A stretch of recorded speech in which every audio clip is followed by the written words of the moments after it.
Hi, welcome back to Mama B Made It.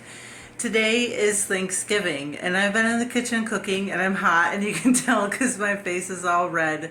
I was planning on recording everything that I made today. That didn't happen because we would have had to, kind of mute life. We wouldn't have been able to watch the game, to do all the things, and to enjoy each other's company and chat and do that stuff. So I just ended up leaving the camera off, but I'm going to turn around and show you everything that I cooked.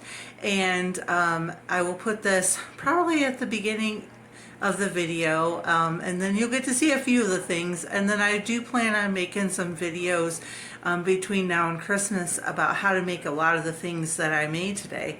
So let me turn this around. So here is the spread. It's really hard to get everything in one shot. As you can see, I made most everything in my crock pots, which made it amazing. I did this is the green bean casserole. Let me get the shadow out of the way there. And that is in my medium-sized crock pot. And then I have some corn pudding. I've also heard it called corn souffle or corn casserole. It's just basically a fancy cornbread and very yummy. And here is the star of the show, the turkey. There we go. It needed to focus a minute. And this year, for the first time, I think in a very, very long time, probably a good 5 years or more, I stuffed my turkey. Let it focus. Mashed potatoes. And I did make a video of me making these. These are the honey butter rolls minus the honey. I decided not to put honey in these. We didn't really want them sweet. Homemade gravy.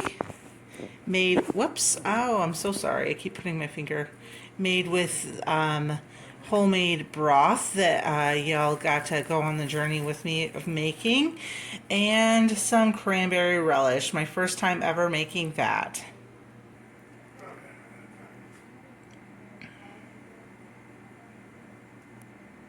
So the first thing we're going to get ready is something that can go in the background. Here's the loaf of bread that I made yesterday. I'm just going to cut it down into stuffing size pieces. Oh, look at that gorgeous bread. Oh yeah, look at the texture. Beautiful. So we're just going to cut it, slice it, then I'm going to chop it, and then I have my baking sheet lined with my silicone mat, and throw it in the oven on the lowest setting and just let it dry out and toast while I take my daughter to work and do some other things. And then when I get back from that, we'll get started on some other things that can go on in the background while we work on other projects. I'm thinking things like the eggs for the deviled eggs. I'm thinking, and also right now I'm just noticing I may need to grab another baking sheet. Like the eggs for the deviled eggs, we could get those boiling. I'm not sure. I'm sure there's something else I'll figure out that we can get going too. Alright, so now let's just start cutting it into bite-sized pieces. Whoa, that was upside down. Yeah, not my finest moment there, but that's okay. And this does not need to be perfect by any means. We're just gonna chunk them and dry them. You can do them whatever size you like, you prefer for your stuffing. Alright. You could also just tear it with your fingers too and not worry about using a knife.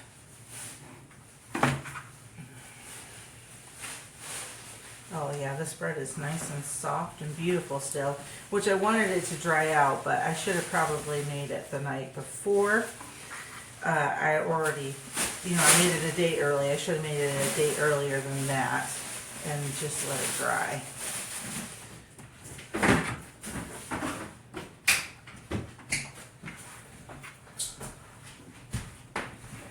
The ends are nice and dry already. The middle is just nice and moist still.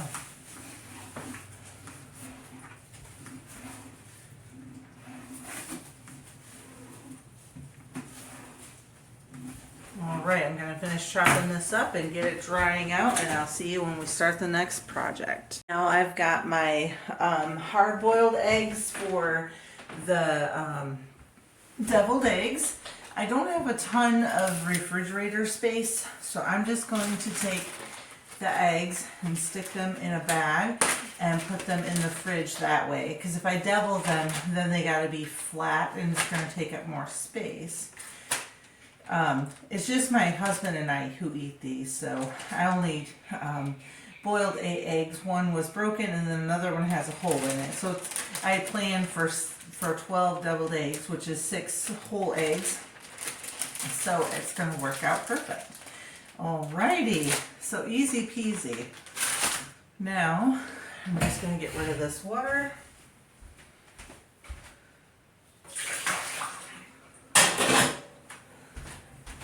Now we're just going to bag up the breadcrumbs for the stuffing tomorrow. Now they're all hard and dried out. So we'll throw these in a Ziploc bag. And then tomorrow the stuffing is going to go, I think it's going to go in the bird. I haven't decided if it's going to go in one of the crock pots or in the bird yet. I don't know. I do like the stuffing in the bird better. It definitely has a good flavor from all the turkey drippings collecting on it. Yeah, I was wondering if it was going to work in there, and it's not going to. Alrighty.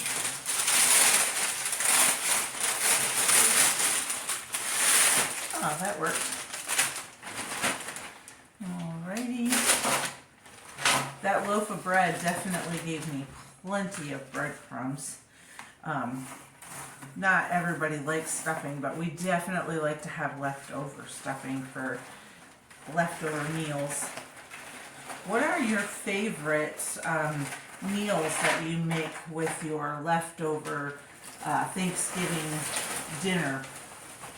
I'm very, very curious. I'm going to do some videos on what I like to make with my Thanksgiving leftovers, but I would love for you to tell me down in the comments what yours are. Oh, that's perfect. All right. Now this can stay out. These are nice and dry, so it's not going to hurt them to stay on the counter. And these need to go in the fridge. I was going to do the pies, but I've decided that I don't have room for the pies in the fridge. And my preference is I don't like leaving stuff out on the counter. That's just for me. You can do whatever you feel comfortable with, but that's just how I feel comfortable. And so I'm just going to cook the pies in the morning before I put the turkey in, because we're not going to eat until 3 at 3:30 once the game is over. And then so I'm not even going to put my turkey in until 11. So if I get up in the morning and I cook the pies, they'll have plenty of time to cool, and then the turkey will be out of the fridge, which will free up some space, and then that'll give me the room I need to stick them in until we eat. So I think that's what I'm going to do. Alrighty, now I just gotta figure out what's next on my list to prep.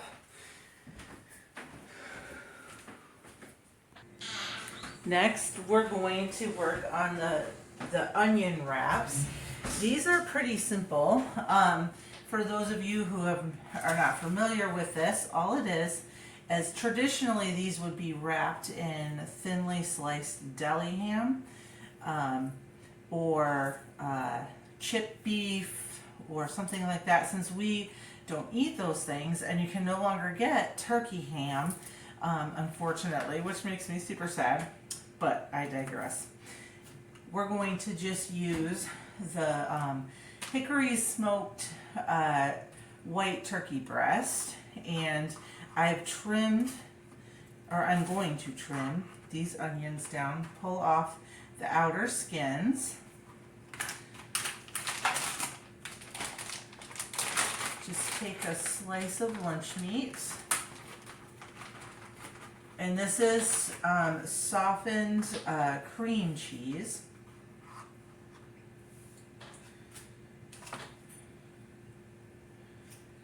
And what I will do is I will put the cream cheese, oh, it's still pretty hard, on the slice of lunch meat just across the middle there.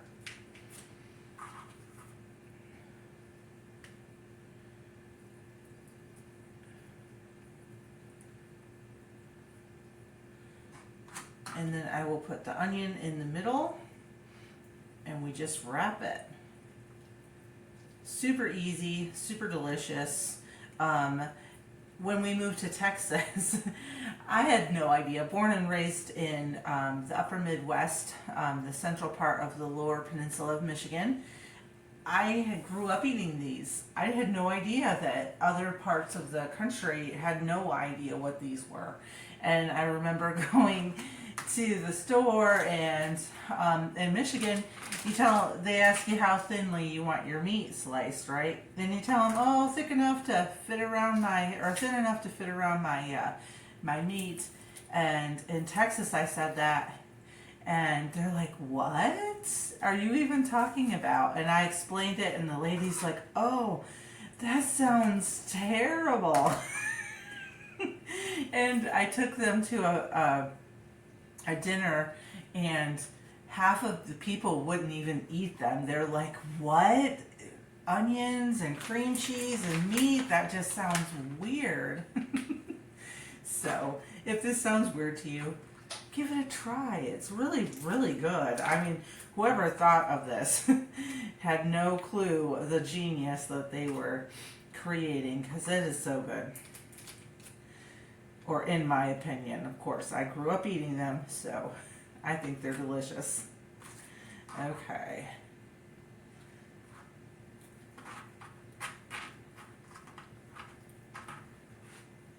I'll just do one more, and then I'll pause it and finish them up. And then we'll do the onion wraps, which are pretty similar. These are just going to go in a Ziploc bag. As I said in yesterday's video, we like to eat our appetizers, which would include these, for our lunch instead of having it all with dinner and just having it be overwhelming. Time for the pickles. Now, it's pretty straightforward. I did line my sheet with some parchment paper and some paper towel because pickles, of course, if I let those sit in a bag overnight, they'll just get really juicy. So I'm going to let them sit on the paper towel for a little while after I make them, so that way I can absorb some of that pickle juice. So now all I'm going to do is I'm going to take off both ends, and then I'm just going to cut them in half and cut each half into 2 or 3 spears depending on the size of the pickle. These are not huge pickles, so I think 2 spears would be perfect. There's my spears. I'll show you the first few. I'm not sure if what I was saying earlier got cut off because my camera turned off. My battery was getting a little low. So let's go ahead and make a couple of these. Exact same way as I did the onion wraps. There we go. And now it's really hard to spread the cream cheese on the wet lunch meat, so you just gotta kind of smash it. And these don't stick as well to the pickle as they do the onions because the pickles are wet. Alrighty, see, no, it's not hard at all. They're very, very easy. Alrighty, open another cream cheese here.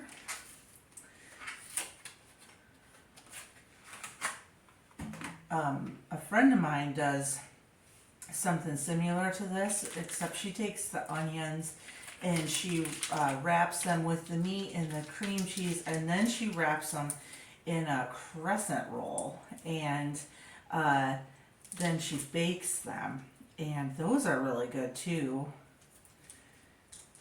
But these, of course, being something I grew up eating, it's very reminiscent of my childhood and nostalgic, you know. And I think the holidays are a lot about nostalgia for, at least for me, and I know a lot of people feel that way. Alrighty.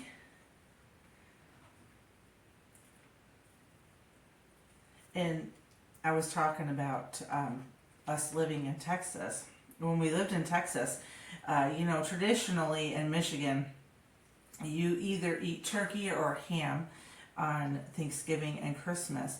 But in Texas, they eat brisket or prime rib, which was definitely something different. The first time I went to the store with one of my Texan friends, and she's like, well, I gotta pick up my brisket for the holidays. And I'm like, what even is a brisket? I had never even heard of that. And I grew up on a cattle farm, so I wasn't really familiar with that term. So like I said, I would really love to know, like, what are your traditional foods in your area or traditions that you do in your area? I always find it interesting to find out what other people do. Alrighty. And now I think I'm gonna go ahead and just finish up making these. And I think this video is going to end up going with the video that I'm going to post tomorrow of the whole Thanksgiving dinner that I'm going to make primarily in the crock pot. I'm very, very excited about this. I've always had a few crock pots, usually 2 or 3 at a time. This year I have 3 round crock pots or slow cookers, whichever you want to call them. 2 larger and 1 smaller, and then I have a multi-cooker, which is it's like a Ninja. It has the multiple functions, and slow cook is one of those, so that makes 4 in total. And so I'm going to cook just about, I think, everything except for the turkey in the crock pot tomorrow. So that's really exciting to me.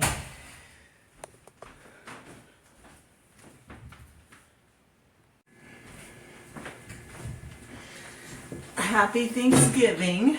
It is the morning of, and I'm going to make the honey butter rolls, but I'm not going to put the honey in the butter this time. I've decided this morning we just want them savory, so I have some melted butter.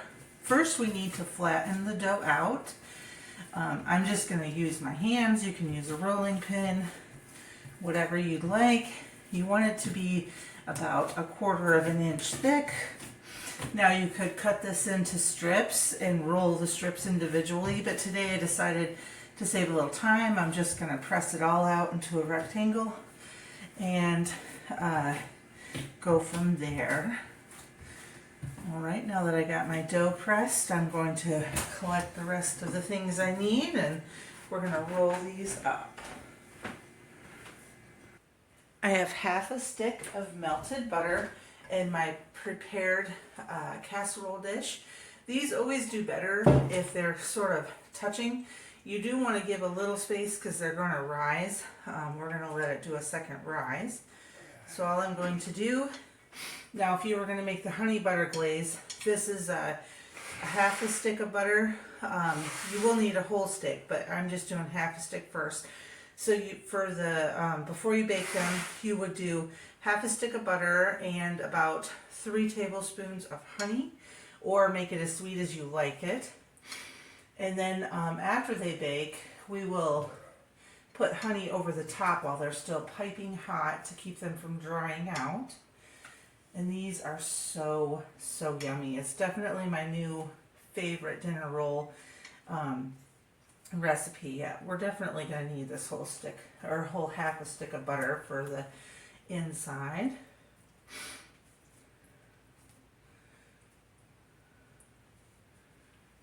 Alrighty, that looks good.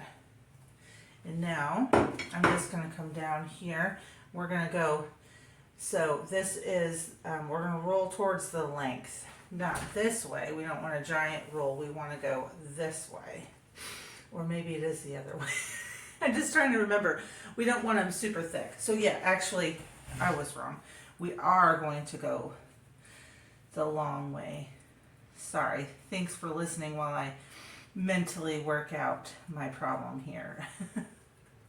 Usually I cut them in strips. This morning I just thought it would save time just to roll the whole thing and then cut it with my pastry cutter. I've never done it this way before, but I do my cinnamon rolls this way all the time, so it's pretty similar to that.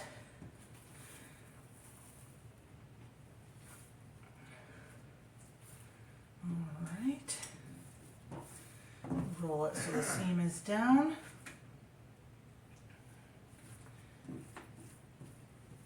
I have my oven preheating to 400 degrees, and then we're going to bake these for roughly 10 to 12 minutes. You just have to check them. When they're golden brown on top, they'll be done. Now I'm just cutting them, about 1.5 inches.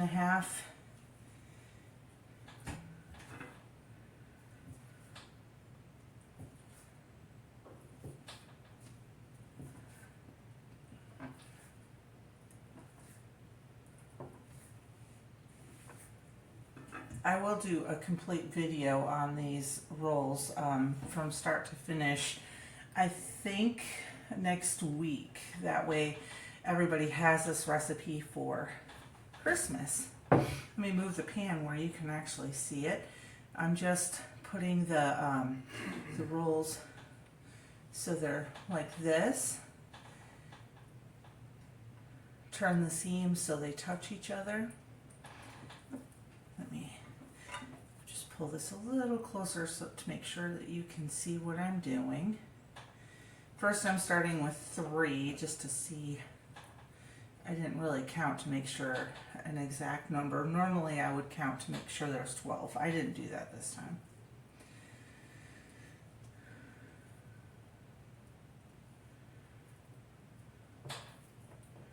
Alrighty. Obviously I didn't count.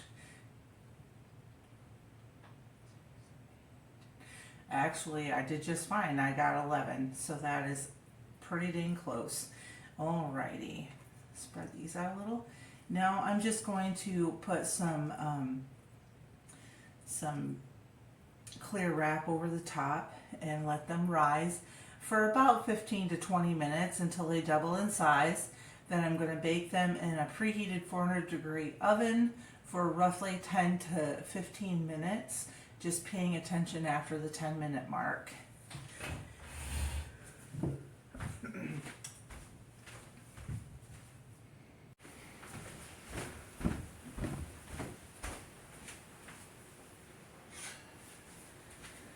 Oh, look at these beauties. All right, let me close the oven and then we'll top them with some butter.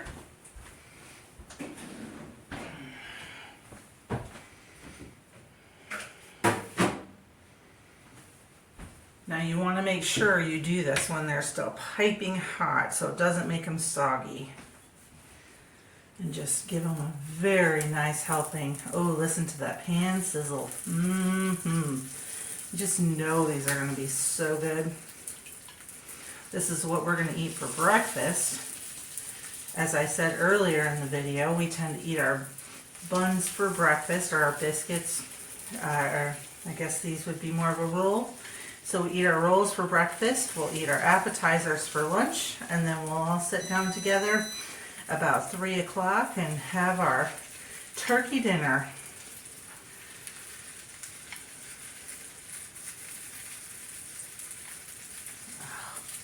Just listening to the butter sizzle on the bottom of the pan. Oh, it just smells good. It smells good and they're going to taste even better. I'm just going to go ahead and put all this butter on the top so they're nice and soft. Then we're going to let them sit about 10 minutes and then we can eat them. Okay, actually I'm going to stop there. I don't want too much butter on the bottom. Alrighty. Can't wait to enjoy these. So, thank you so much for joining me, and I hope you have had a wonderful Thanksgiving. And I will be back tomorrow with a clean and decorate with me for Christmas. So, I'm so excited to see you. Have a great day, and thank you for joining us. And if you haven't subscribed yet, please subscribe, like this video, and share it with all your friends.